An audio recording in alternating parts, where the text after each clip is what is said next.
Saïdon avait seulement 7 ans lorsqu'une journée ordinaire à la plage près de Whitby, dans le Yorkshire, s'est transformée en un moment inoubliable. Tandis qu'il courait le long du rivage, évitant les vagues écumeuses, il était totalement absorbé par l'excitation du moment. Mais soudain, un cri perçant déchira l'air. Saï se figea, ses pieds s'enfonçant dans le sable mouillé, et il regarda autour de lui pour localiser la source du bruit. Un peu plus loin, une mouette volait en cercle, poussant des cris stridents, et plongeait vers quelque chose à moitié enfoui près du bord de l'eau. Intrigué, Saï se précipita pour enquêter. En s'approchant, la mouette battit des ailes et s'envola, laissant derrière elle ce qui avait attiré son attention. Une pierre partiellement recouverte de sable. Ce n'était cependant pas une pierre ordinaire. De la taille de son poing, elle avait une texture bosselée qui scintillait légèrement sous les rayons du soleil. Elle se démarquait des galets lisses éparpillés sur la plage. Saï s'accroupit, ses petites mains tremblant de curiosité, alors qu'il tendait la main pour toucher la pierre. Malgré son apparence rugueuse, elle était étonnamment lisse et fraîche au toucher. Son cœur battait à tout rompre tandis qu'il l'examinait de plus près. Sans hésiter, Saï glissa la pierre inhabituelle dans sa poche et courut rejoindre sa famille, impatient de leur montrer sa découverte extraordinaire. « Regardez ce que j'ai trouvé !» s'écria-t-il en sortant la pierre de sa poche et en la tenant fièrement devant ses parents. Sa mère, occupée à ranger leurs affaires de plage, y jeta un rapide coup d'œil. « C'est joli, mon chéri !» dit-elle distraitement. Son père, absorbé par l'aide qu'il apportait à la petite sœur de Saï pour construire un château de sable, se contenta d'un signe de tête distrait. L'enthousiasme de Saï diminua légèrement. Il s'était attendu à ce que ses parents soient aussi émerveillés que lui par cette pierre, mais il semblait indifférent. Pourtant, Saï ne pouvait se défaire de l'idée que cette pierre était spéciale, même si personne d'autre ne semblait le penser. Lorsqu'ils rentrèrent à la maison, Saï déposa soigneusement la pierre sur sa table de chevet. Cette nuit-là, il s'endormit en rêvant de trésors cachés et de secrets anciens, son imagination débordante de possibilités. Le lendemain, débordant de curiosité, il retourna à la plage pour chercher d'autres trouvailles inhabituelles. Au fil du temps, la collection de pierres de Saï s'agrandit, chaque pièce représentant une nouvelle découverte. Ses parents remarquèrent sa passion et l'encouragèrent, mais leur petite maison ne pouvait contenir toutes les pierres que Saï rapportait. La plupart furent finalement entreposées dans une boîte en bois, mais la pierre étrange et scintillante de Whitby occupa toujours une place spéciale dans sa collection. Au fil des années, la fascination de Saï pour les pierres s'étiola progressivement. La vie devint plus occupée entre l'école, les amis et plus tard le travail. La mystérieuse pierre qui avait autrefois été sa préférée fut finalement oubliée, rangée dans un coin poussiéreux. Saï ignorait alors que l'histoire de cette trouvaille singulière était loin d'être terminée. Les années passèrent et la vie de Saï devint de plus en plus chargée. Sa fascination d'enfance pour la collection de pierres céda la place à l'école, aux amitiés, puis au travail. La pierre inhabituelle qu'il avait trouvée sur la plage lorsqu'il était enfant, autrefois son bien le plus précieux, fut rangée avec le reste de sa collection. Avec le temps, elle passa de sa table de chevet à une boîte en bois, puis fut reléguée au fond de son placard. Finalement, elle se retrouva sur une étagère dans le garage, où elle prit la poussière et fut complètement oubliée.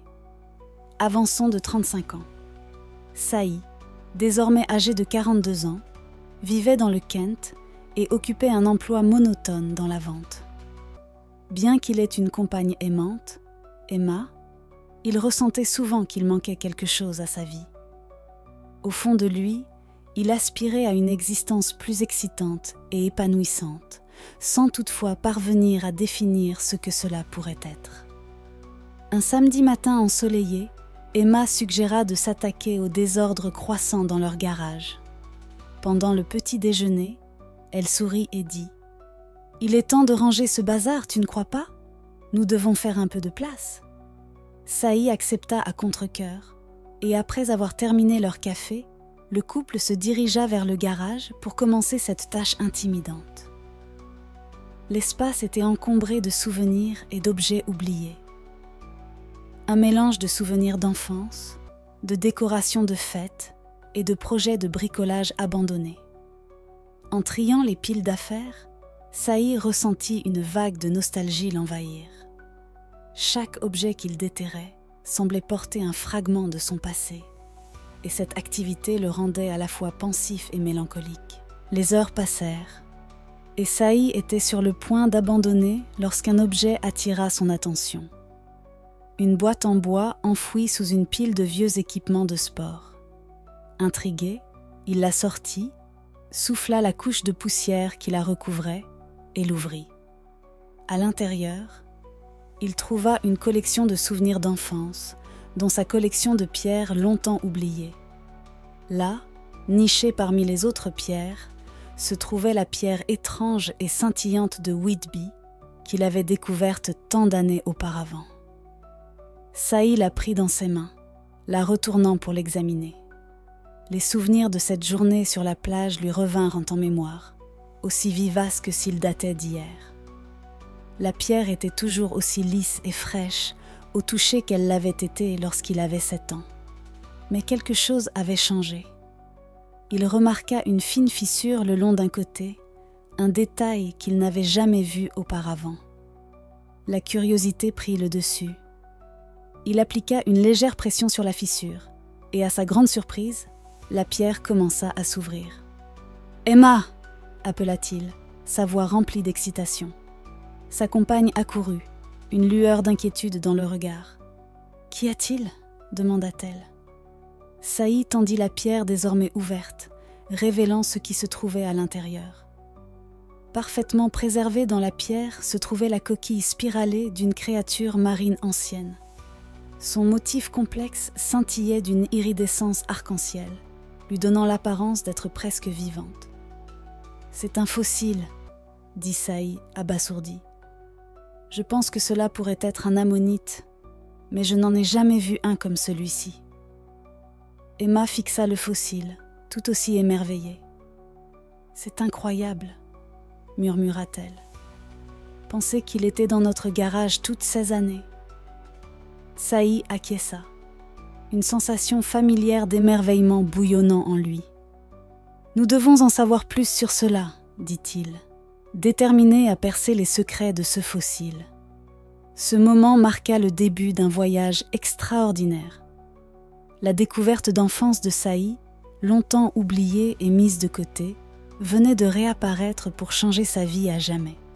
Saï était impatient d'en apprendre davantage sur le fossile. Dès le lendemain, il l'apporta à un musée local où le conservateur l'examina avec grand intérêt. Les yeux de l'expert s'agrandirent tandis qu'il étudiait soigneusement l'ammonite. « C'est remarquable, » dit-il, visiblement excité. « La préservation est extraordinaire et je n'en ai jamais vu une comme celle-ci auparavant. Où l'avez-vous trouvée ?» Saï raconta avec enthousiasme l'histoire de sa découverte sur la plage de Whitby lorsqu'il était enfant. Le conservateur l'écouta attentivement, puis passa un appel téléphonique. Peu de temps après, le musée était en effervescence, d'autres experts arrivant pour examiner le fossile. Ce n'était pas une ammonite ordinaire. Il s'agissait d'une espèce jusqu'alors inconnue, estimée à environ 180 millions d'années, datant de la période jurassique. La nouvelle de cette découverte se répandit rapidement. Les scientifiques et chercheurs furent ravis de cette trouvaille, et l'histoire de Saï commença à apparaître dans les journaux et les émissions de télévision. Les gens furent captivés par le récit d'une découverte d'enfance qui était passée inaperçue pendant des décennies pour révéler son incroyable secret des années plus tard. Mais l'impact du fossile ne s'arrêta pas là. Cette expérience raviva la passion longtemps endormie de Saï pour l'exploration et la découverte. Encouragé par Emma et les scientifiques qu'il avait rencontrés, Saï prit une décision audacieuse. À 43 ans, il quitta son emploi dans la vente et s'inscrivit à l'université pour étudier la géologie. La transition ne fut pas facile, mais Saï était déterminé. Puisant dans son amour d'enfance pour les pierres et les fossiles, il se lança dans ses études avec un enthousiasme qui le surprit lui-même.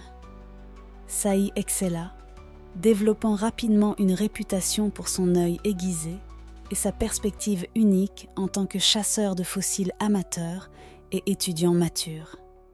Il organisa des excursions de chasse aux fossiles pour les enfants, partageant sa passion et leur apprenant à reconnaître l'extraordinaire dans l'ordinaire.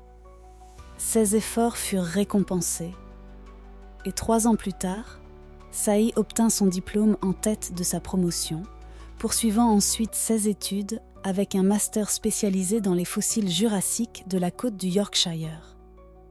Ses recherches apportèrent un éclairage nouveau sur les écosystèmes anciens où les ammonites prospéraient autrefois, aidant les scientifiques à mieux comprendre la vie marine préhistorique. Le fossile de Saï, désormais officiellement nommé Saïdon en son honneur, devint une pièce maîtresse au musée local, attirant des visiteurs du monde entier.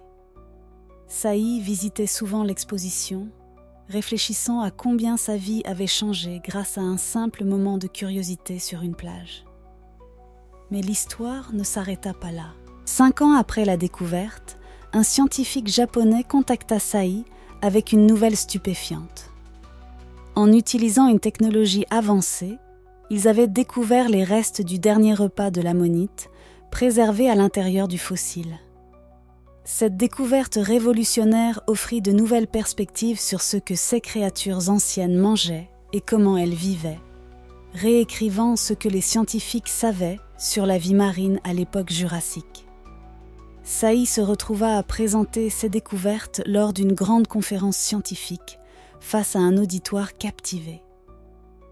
Alors qu'il partageait son parcours, de vendeur ennuyé à paléontologue respecté, Saï ne pouvait s'empêcher de s'émerveiller du chemin qu'il avait parcouru. Tout cela avait commencé avec cette étrange pierre.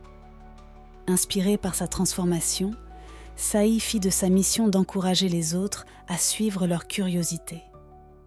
Il commença à parcourir le monde, étudiant des fossiles et partageant ses connaissances à travers des livres, des conférences et même une émission de télévision populaire sur la chasse aux fossiles.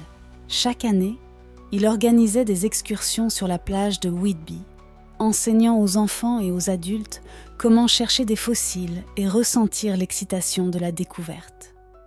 Lors de l'une de ces excursions, une petite fille nommée Lily trouva une pierre d'apparence particulière. Ses yeux brillèrent d'excitation alors qu'elle l'attendait à Saï pour qu'il la regarde.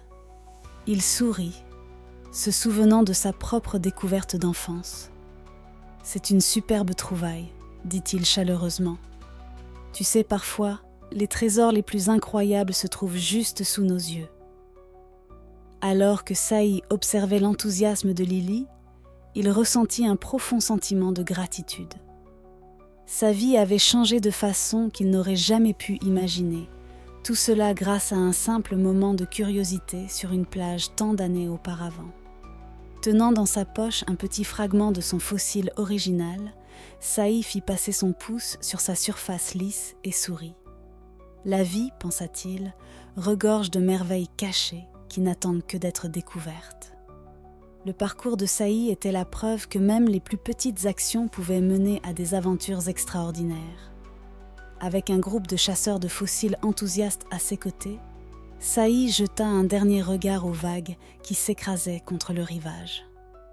L'océan recelait encore d'innombrables secrets, et bien que Saï ait déjà fait la découverte d'une vie, il savait que ses plus grandes aventures étaient encore à venir.